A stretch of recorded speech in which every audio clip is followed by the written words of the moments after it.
What's going on? What's going on? What's going on? Duval. Hey, this is Travis Holmes with the Duval Dive, the Believe Podcast Network. Kyle, the student of the game, is out on assignment covering the Orlando Magic's game tonight, but no worries. We're gonna still give you guys our special live Duval Dive game preview. We normally release this Friday morning. We thought, why not? Let's put it out Thursday night while the guys are hate watching the Houston Texans Buffalo Bills game. I don't even know what the score is. I just turned it off for a second, but yeah. So you guys let me know how you're feeling about that game and maybe what the score is right now. Because again, I am not watching. I stopped watching right around the time that looked like Josh Allen was injured on the field. So yeah, I will be instead giving you guys our takes, our official predictions, X factors, etc. for the Duval Dive for the Jacksonville Jaguars versus the Arizona Cardinals. But shout out to everybody who's in the comments before this thing even popped off. PT phone home.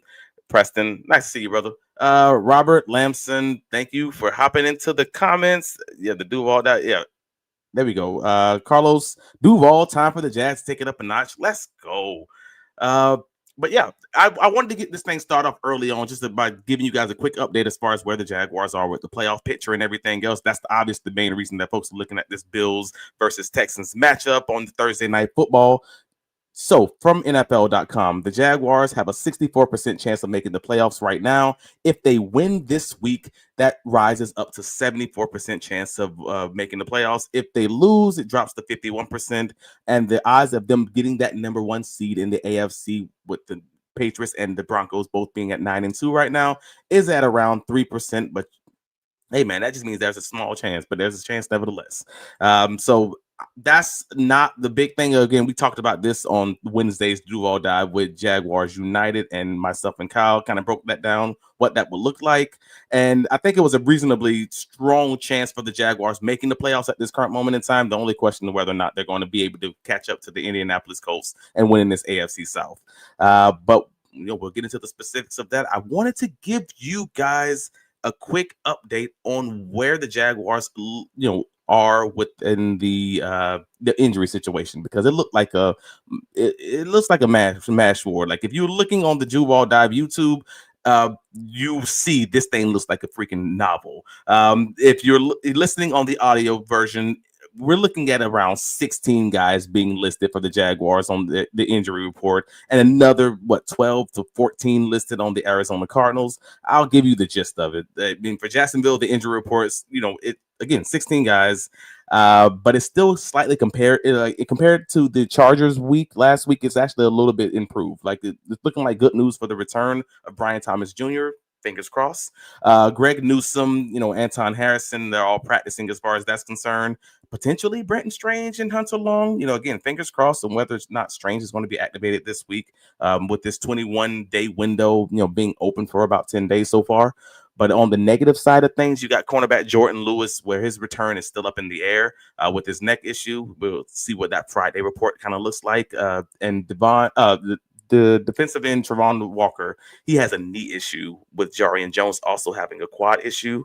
Both Walker and Jarian didn't practice on Wednesday or Thursday, so I'm kind of not sure if either of those guys are going to end up playing on Sunday.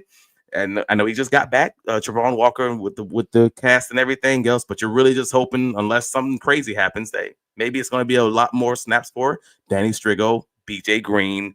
Not to say they didn't earn those snaps. I mean, you saw the production they put on the field. Again, we talked about that on Wednesday. So we'll see what the injury report says on Friday.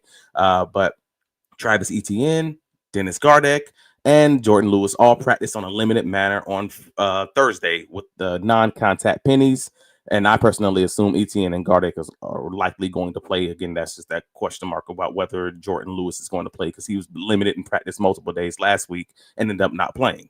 On the side of Arizona, I mean, wide receiver Marvin Harrison has already been ruled out after he had his appendix surgery. And additionally, running back Mari DeMarcado, he's also been ruled out after suffering a high ankle sprain last week. But Arizona was already without Trey Benson. He's on IR due to his injury, his meniscus injury in October. They opened this 21-day window after, I believe he missed 6 games over 7 weeks with their bye week, and he was limited on Wednesday and Thursday. But I don't think he's going to end up playing personally. We'll see if that changes, but that's just kind of where my head's at. But looking over their roster, it's like I said, the injury report's freaking long. Like they have 15 guys on IR, including Kyler Murray and Trey Benson at running back. That's in addition to Harrison Jr. and DeMarcado, who are both going to be out this week. So that's like 17 guys that's not playing for the Cardinals. And potentially starting right tackle Jonah Williams is also up in the air with his shoulder injury because he didn't practice on Wednesday or Thursday either for the Cardinals. So if I've given you all of that, like that's a lot on the injury side of things for both the Jaguars and the Cardinals in a game that kind of matters, especially on the Jacksonville Jaguars side of things. But just wanted to get into the quick nitty gritty and also catch up on these comments. Looks like you guys are just having some great conversations right now. I just saw the Bills kicker hit the smelling salt right before he kicked. All right, cool. He is getting this thing wrapped up. So in a few of our keys to the game, wanted to talk about the fact that the biggest issue from my perspective, if you looked at the article over on Big Cat Country, you know where I'm about to go with this. You got to sack the quarterback. You got to get him down. You're facing the veteran quarterback who's consistently gotten the ball out 2.3 to 2.7 seconds across the season has been a real big problem for the Jacksonville Jaguars. Like that's something that we've pretty consistently seen. Jacoby Brissett's average time to throw this season, because he's only started quarterback since week 6, 3.34 seconds in week 6. He ended up being sacked 2 times and throwing an interception. You see the stats on the YouTube. You already know what I'm going with this. He averages around 3 seconds to throw. Why does this feel very familiar? Because that's exactly the conversation that we had around Justin Herbert leading into last week's game when I told you guys we were going to have a multi-sack game. Well, it seems like this is another game that's shaping up to be a really good game for the Jacksonville Jaguars because the Jaguars are 11th in the NFL with 2.75 seconds average time to pressure when rushing only 4 players. And they face the second most attempts with less than 2.5 seconds to throw. So the Jaguars generally face quarterbacks who throw the ball really quickly, and it gives them problems. Well, this is not one of those quarterbacks. He does not like to throw the ball quickly. He likes to hold the ball, kind of extend plays just like Justin Herbert. That's going to allow the team an opportunity, as Robert just said. Hey, man, got to get home with 4. That's it. Just got to get home with 4. If you can do that, you're probably going to win. And as I wrote about on Tuesday on Big Cat Country, I know you guys read the pass rushes on the way article, right? Right? Tell me y'all read the article. But if you didn't read the article, the gist of it is Jacoby Brissett has a 90.4 passer rating, 63% completion rate, and 11 sacks surrendered while having a 3-second average time to throw when facing 4 rushers. Against the blitz, he's dang near perfect. Like 126.8 passer rating, 77% completion rate, and 7 sacks surrendered. And his time to throw goes down to 2.86 seconds. That makes the key to the game really easy for me. The defense got to play tight coverage on the back end. The wide receivers core for Arizona is going to be down Marvin Harrison Jr. And the front 4 just got to do what they do on average. Just get home in 2.75. 2.75 or less. Just do what you normally do against this hobbled offensive line, missing their best wide receiver, and you'll probably have many opportunities to get Jacoby Brissett on the ground. They did the same thing last week against Justin Herbert. Just got to do the same thing this week. It feels very easy to me. So I hope it's just as easy to those guys just to come out, just show up, and just get him down. That's it. I know it sounds like it should be that easy, but yeah, when you have a team that you are more talented than, all you need to do is show up and don't shoot yourself in the foot, and you're probably going to be all right. And that's kind of where I'm landing on this.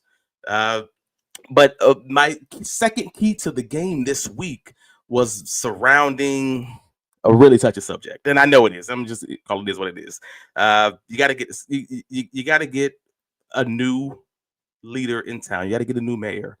So the Jaguars on Sunday, they're going to face former mayor of Jacksonville, quote unquote, Calais Campbell. And now folks who might not pay attention to the Arizona Cardinals, you probably don't know. Calais Campbell right now is tied for 3rd in the NFL in interior defensive line sacks, and he's 21st in the NFL in defensive tackle pressure rate. And the way I look at this is there can only be one Duval County representative to take over this game, and it can't be Calais. Duval, I'm sorry. We love Calais Campbell. We do. But if Duval's going to be great again, you got to impeach the mayor. Like, that's what it is. Like, again, I love the fact that our Eric Armstead leads the NFL with 5.5 sacks, and he's 6th in pressure rate. That's just another little nugget that I thought was real interesting, because Eric Armstead is balling out. Like, he is truly balling out of control. And I think folks are kind of not giving that man his flowers or his credit that is probably deserved right now. But I need Eric Armstead before the game, after the game, whatever. You got to pull him to the side. Just look at me. Look at me.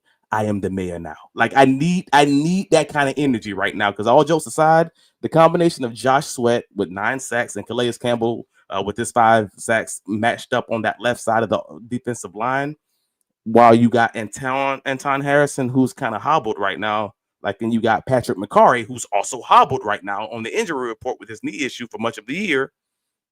That's going to be a close watch, bro. Like, it is. Sweat has 9 sacks. Calais got 5. And that team for Arizona has rarely had late game leads. So, like, I just think they're better. They're probably better if they had a better offense, and if they were ahead in these games, then their stats show, and their stats show that they're reasonably good.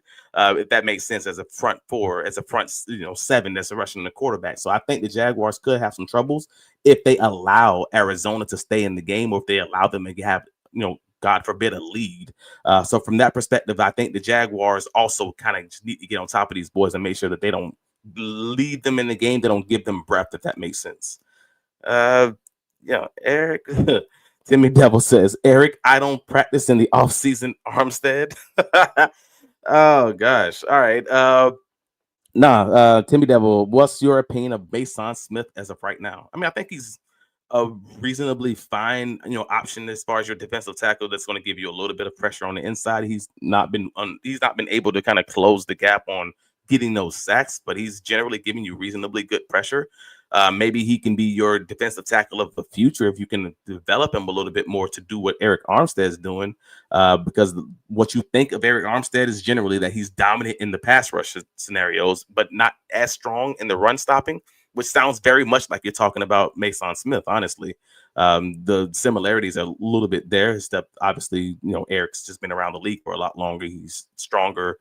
He has a bigger repertoire of just moves as far as that's concerned. So that's kind of where I land with Mason right now. He just needs more time, maybe needs a little bit more seasoning, a little bit more development in the room. But yeah, just so a lot of people I just got off the Men and Teal podcast with those guys, so definitely give those guys a shout once you're done listening here. But I feel like everybody kind of expects a blowout in this game, and I kind of have to ask the question, like, mainly why. Just starting there, because I think Arizona's inconsistent, but they are a reasonably average team who would be happy to sit back and like watch Jacksonville self-destruct.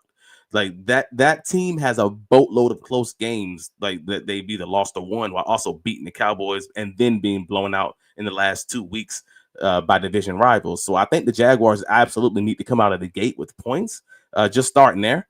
But looking at the Arizona Cardinals schedule, when I say they have a lot of close games, this is what I mean. They won against the Saints by 7, won against the Panthers by 5, lost against the 49ers by 1 point, lost against the Seahawks, that team, by 3 points, lost against the Titans by 1, lost against the Colts by 4, lost against the Packers by 4. And then that bye week hit them and they beat the Cowboys by 10. And then these last 2 weeks happened where they, got the brakes beat off them by, 22 points by the Seahawks and then 19 points by the 49ers. So they're in a lot of these games, similar to the Houston Texans, when folks kept clowning me and saying, when I predicted that the Texans would beat the Jaguars in the second game, it was because they had a lot of competitive games like that I thought teams might come out and not, they play like you expected to win and then make these rookie mistakes, if that makes sense. They're a dangerous enough team. When I say they're an inconsistent but reasonably average team, that's what I mean. In a lot of ways, you might even consider that a trap game in some ways. So folks are asking, how the heck did those dudes beat Dallas? For those who missed the game, the Cowboys didn't take the points early on their opening series. So they turned the ball over on downs at the 4-yard line trying to get a touchdown. Arizona then collected their field goal, forced a quick 3-and-out to Dallas, and then they scored again. So then they were up 10-0, giving them confidence early in the game. Now you got a problem on your hands, right? Like that defensive front for Arizona that I was just talking about, they then know you got to pass the ball and they can pin their ears back. So they sacked Dak Prescott 5 times in that game.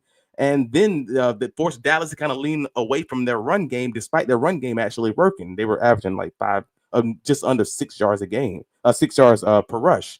So Dallas had 3 turnovers in that game, 2 turnovers on downs, a missed field goal, and they lost the penalty battle because they had like 6 penalties for 55 yards. I gave you that whole game in a nutshell. Does that sound familiar? Is what I'm asking.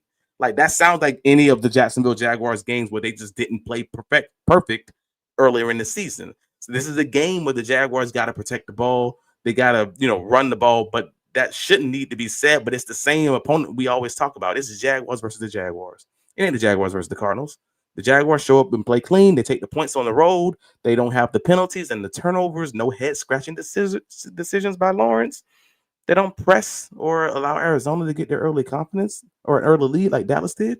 Jacksonville probably does walk away with a 2-score victory. Like maybe they do win by 9.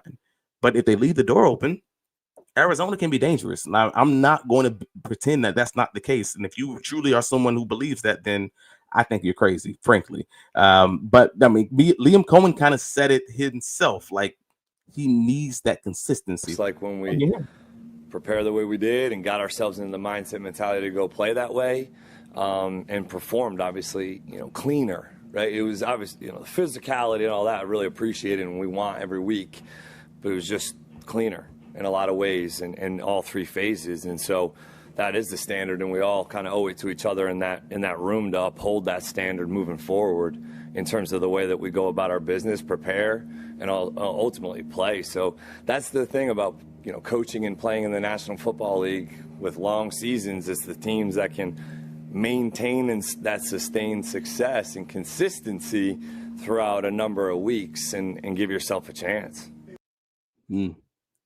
And for me, that's the biggest piece of this thing is the fact that the Jaguars can play such a dominant game against a team that no one gave them a chance to play against. Now, can you do that when you are the one being hunted? Can you bring out that pissed offness? Can you bring out that anger when the other team is hunting you and you are expected to win? You are expected to come out early on and score points. You are expected to dominate. Are you able to pull that same fire, that same aggression out of you? And that's the question for the individual players. That's the question for the coaching staff. And that's the question that all these guys have to look in the mirror and kind of just figure out where they lie on that. But that's the question for the Jaguars this week for sure. Because they've had multiple games again where they've allowed these backup quarterbacks and the hobbled O-lines or hobbled secondaries and all this stuff just to come out and just play great football against them when they should have probably put those teams away early and just took the confidence out of them, took the air out of their sails. Robert says, Josh Sweat is, he's a beast too, and he is. Again, 9 sacks on the season. You're going to have your hands full on that right side of the offensive line, the left side of that Cardinals D line for sure, with him and goodness gracious, Calais Campbell. At least we have Devin Lloyd this time, says PT. Missed him versus Brock. Calais has got some secrets to know. How is he still that good? Hey, man, you could say that about Eric Armstead, too. It's Eric Armstead and Calais Campbell are out here bringing back, I don't even know how long they've been in the league, 15 years? Both of those guys are balling out of control to be top 5 in the NFL in sacks. That just is a fascinating kind of conversation. The mayor of Jacksonville versus maybe the next mayor of Jacksonville. I don't know. Maybe that man deserves that crown, I guess.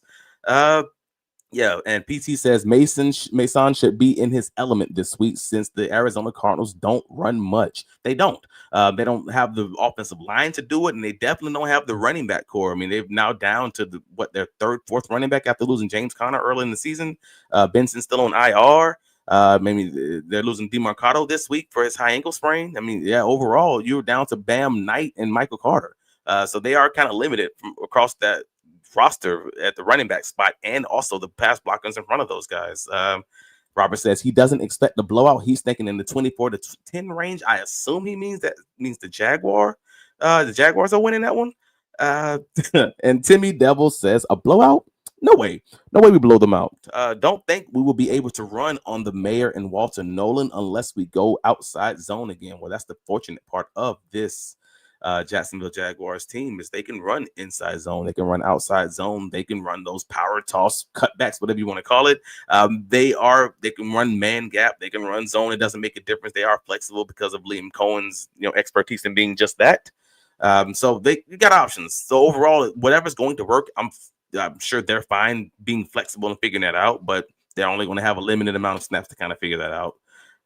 And Timmy says Lawrence will do what Lawrence does, take the over on the INT before the half. Jeez. All right, that's not positive at all. But the biggest part of that, he says Lawrence is going to have that INT before the half. Okay, cool. Let's talk about that because I think both San Francisco and Seattle shut the door early on this Arizona Cardinals team. Uh, that was my perspective of watching those games. Like it was 13-0 with 10 minutes left in the first quarter for the 49ers game. They got an opening drive touchdown, Arizona quick punt, and another 49ers TD drive.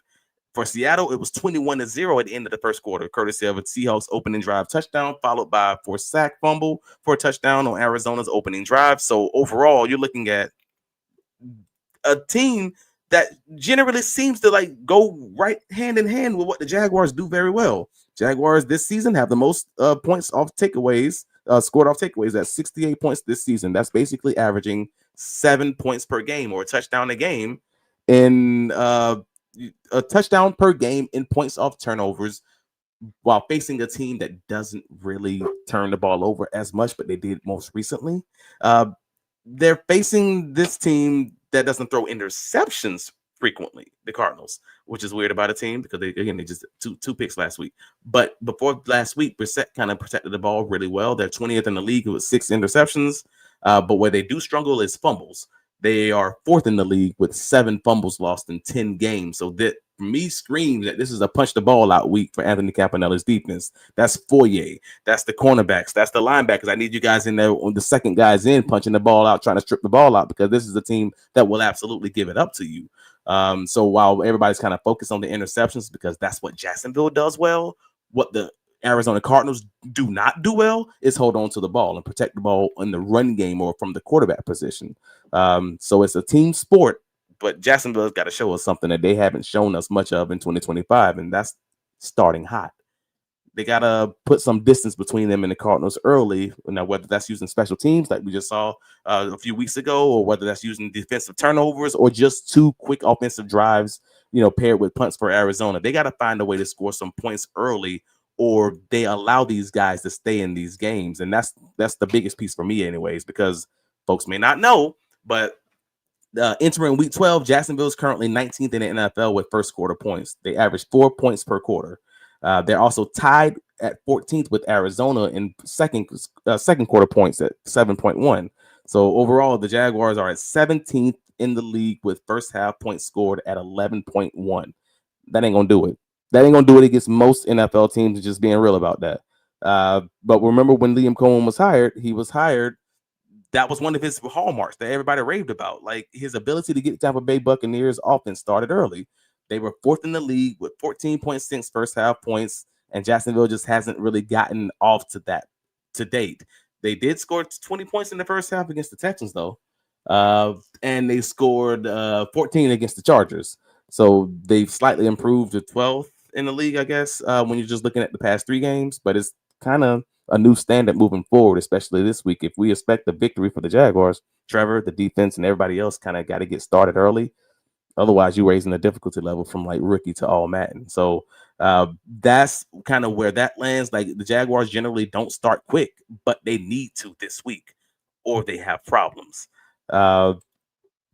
PT says, hey, do we have Hainsey and Ezra in the middle to deal with the mayor of Jacksonville? They got that couple of Smash Brothers chemistry. Robert Hainsey and Ezra, they do work really well together. I would even argue that Walker Little in the run game works well with those 3 just across the board, that left side of the line. So that's a fair point.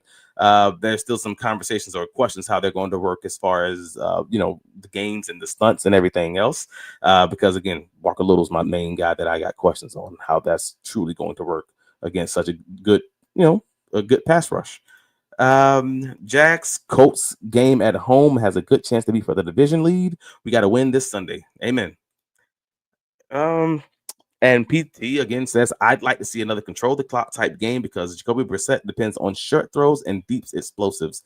Give them less chances, quantity. When he's throwing the ball 57 times, I have to assume that he is absolutely throwing, a few shorter things because that just sounds like he was really struggling to have much of any success. The fact that he had to throw for 57 times and 47 completions was just a crazy stat to even put out there. But I had my keys to the game, and this whole podcast I already mapped out. And then Daniel Griffiths, shout out Daniel Griffiths, Action Sports Jack throws a doggone just grenade into my keys to the game. And I'm like, the Jaguars got to get ahead early. Jaguars got to get ahead and hold on to a lead and make this Arizona Cardinals team quit, right? And then he puts to the socials. So pretty wild Trevor Lawrence stat. Trevor Lawrence has 0 interceptions when trailing in the season. 7 of his interceptions have come with a lead, and one of them came in a tie. And that threw me for a loop because I had to actually go back and look up all those 8 interceptions to figure out what exactly we're talking about. And yeah, that is crazy to me. So even when the Jaguars do have to get this lead early because they need to take this Arizona Cardinals team out of the game, they got to take the air out of their sails early on and hopefully make them quit like the last 2 opponents have. Trevor Lawrence also and the rest of the receivers, it's a passing operation between all those guys, cannot also make those timely mistakes and then allow these guys to get back into the game. Because when you look at those interceptions that were made, the second interception, the first and the second interceptions against the Bengals allowed them to tie the game up. The week 3 interception against the Texans would have allowed them to again get close and make that a real true ball game. All of these are 1-score games other than the first score after the interception and the points that come after the interception. The second Texans game, they end up winning the game later down the line. Like, again, this is second quarter interceptions.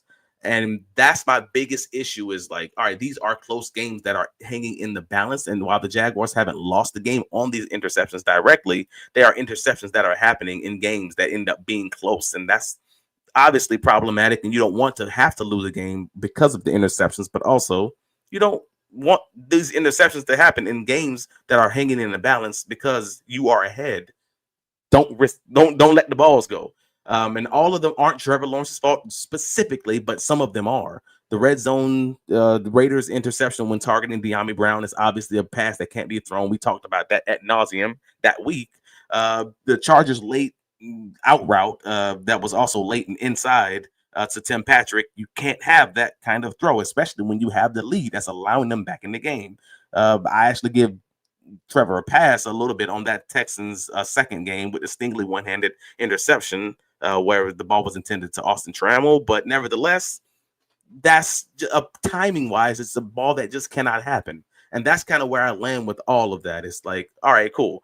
You got to find a way to allow Trevor Lawrence to get in rhythm earlier in the game to get the lead, but then you also have to be able to control the clock and run the ball and be dominant in that way so that Trevor does not give the ball away later down the line. That's the biggest point. Robert says, run the ball, keep Trevor under 25 throws, and we should be good.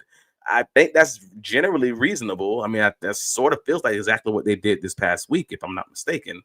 But to getting into my final key to the game, I mean, it feels like a very easy one at this point. And if you've been a Duval Dive listener, you probably know where I'm going with this. If you love last week's game plan, grab your popcorn because you're going to get in a rewind this week. Run the damn ball. This Arizona Cardinals defense has sort of been middle of the pack in the last few areas, the last few weeks. But since their week 8 bye, the floodgates kind of blew open for their run defense. They were averaging giving up 101 yards on the ground overall. That's not to like the leading rusher. That is literally just overall. And after the bye, they're now at 139 yards per game, which is a 4.7 yards per carry average. That makes this a pretty easy conversation for me. Like even the Dallas Cowboys game, again, they were averaging 5.9 yards per carry. They just really messed up on offensively that game, and they just couldn't keep running the ball. Otherwise, they probably would have ran for 200 yards had they just continued leaning into it. So I'm using that to say this is another week for a heavy dose of ETN and a heavy dose of Bashaw Tootin in my book. You got to make ETN great again. Continue with that. That thing's going to last forever as long as this offensive line keeps blocking in the ways that they're blocking, and as long as Bashaw Tootin and Travis Etienne keep running in the ways that they're running. I think that should be another 200-plus yard rushing game and even get LaQuint Allen if you need to. Like, I think that they've shown the ability to. So, lean into it. This is a team that's shown you that they're struggling to stop guys. They're even allowing the San Francisco 49ers to run for nearly 100 yards, and they haven't been good running all season. So yeah, that's where we are. Yeah, run the ball, and that if that also helps Trevor Lawrence, to Robert's earlier point, then so be it. The Cardinals rookie linebacker is starting this week, is what Robert says. I'm not sure which backer we're talking about. But Timmy Devil says the guards, the offensive guards for the Jaguars, have their work cut out for them. Lunch pail game, and that's facts. That's fair.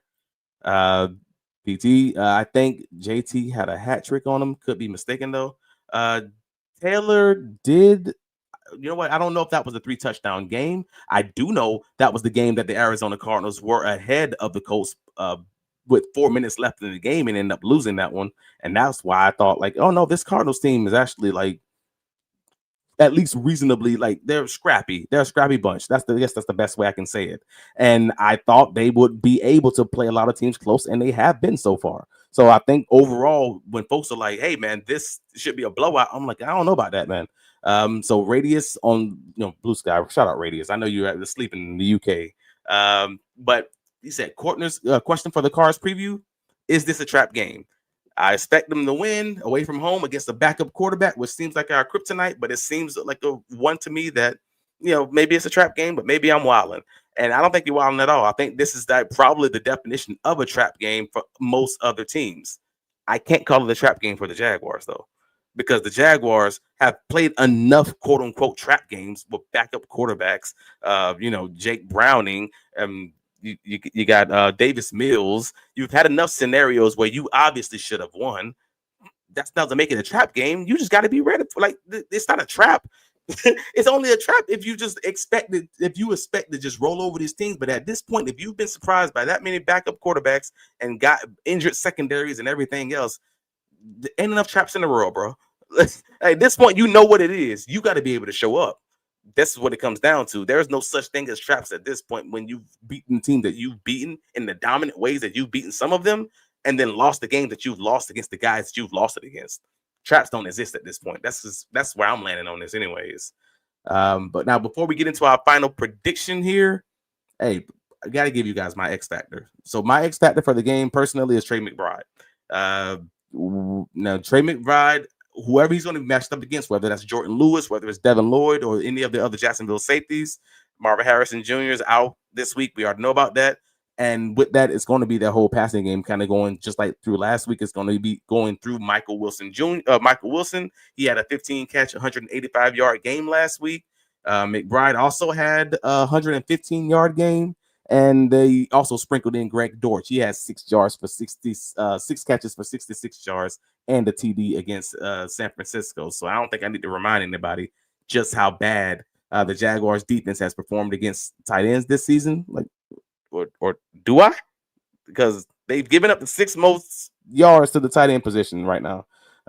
They're averaging 70 yards a game, giving up the tight ends with the 2nd most touchdowns with 7. So this has kind of been one of those games I've had circled on the calendar for weeks after seeing the Jaguars struggles versus tight ends. They did pretty well against the Chargers tight end, Oronde Gaston, holding him to 2 catches for 41 yards on 5 targets. He had no touchdowns. But this tight end group is going to get 15 plus targets combined. I bet it. Especially again with MJ, Marvin Harrison not playing, and that's their primary receiving option in Trey McBride. So I'm just curious how Campanelli's going to approach that challenge. But let's get into the stats, man. All right, so the Jaguars are 17th in the league with 24 points a game, with the Cardinals 23rd in the league at 22.4. Jaguars passing yards per game is they're landing at 24th to 215, with the Cardinals again at 253. They're 9th in the NFL, especially after that big week last week. The Jaguars are 11th in the league with 127 yards rushing per game, while the Cardinals are at 105 yards, 24th in the league. Jaguars have 15 sacks, which is 30th in the NFL, even after that last week multi-sack game. Whereas the Cardinals are 25th with 19. And again, 9 of those come from Sweat. 5 of those come from Calais Campbell. So that just lets you know it's really truly those 2 guys and then everybody else. Whereas the Jaguars have 13 interceptions, which is 2nd in the NFL, and the Cardinals has 6, which is 17th.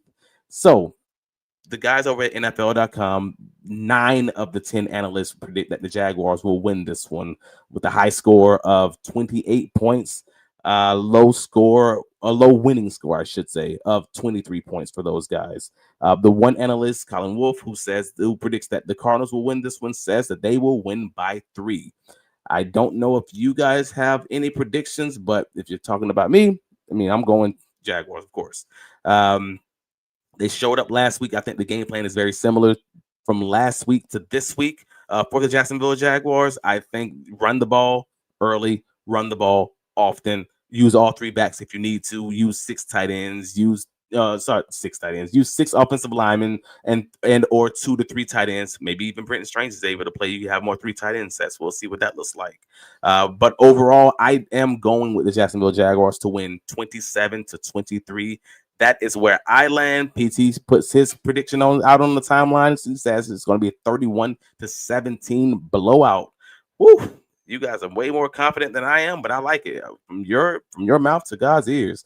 Robert Lamson puts as his prediction is 24-10 Jaguars. But yeah, so and also Robert lets me know that Nico Collins is down for Houston. Interesting. I will take a look at that as soon as we're done. What is it? M. Darrell says 37-13 Jaguars. Man, you guys are bold. Yeah, I mean, y'all are the most devoutest of the Duvalians. So yeah. And KV Hawk says 34-10, big game with lots of momentum for the Jaguars. But not a blowout game, but close and pull away late. All right, I got you. Robert Lamson has a 1-point win by the Jags, and I'm here for it. At the end of the day, the Jaguars win, whether it's by 1 point or whether it's by 15, whether it's by 30. It doesn't matter. Just get the W. Get the W, hold on to that playoff spot, and we'll argue about whatever it's supposed to look like and whatever it should look like later. But I appreciate you guys watching your Thursday night football and joining into the Duval Dive. Do me a favor and click that like button before you guys head out and continue watching this. Hopefully, well, you know what? I don't know who I'm voting for right now, so I can't even say who I want to win between the Buffalo Bills and the Houston Texans. I just hope you guys have a wonderful and safe night, and hop back in on the post game. Hopefully, after a Jacksonville Jaguars victory on Sunday. Duval, let's go, later, guys.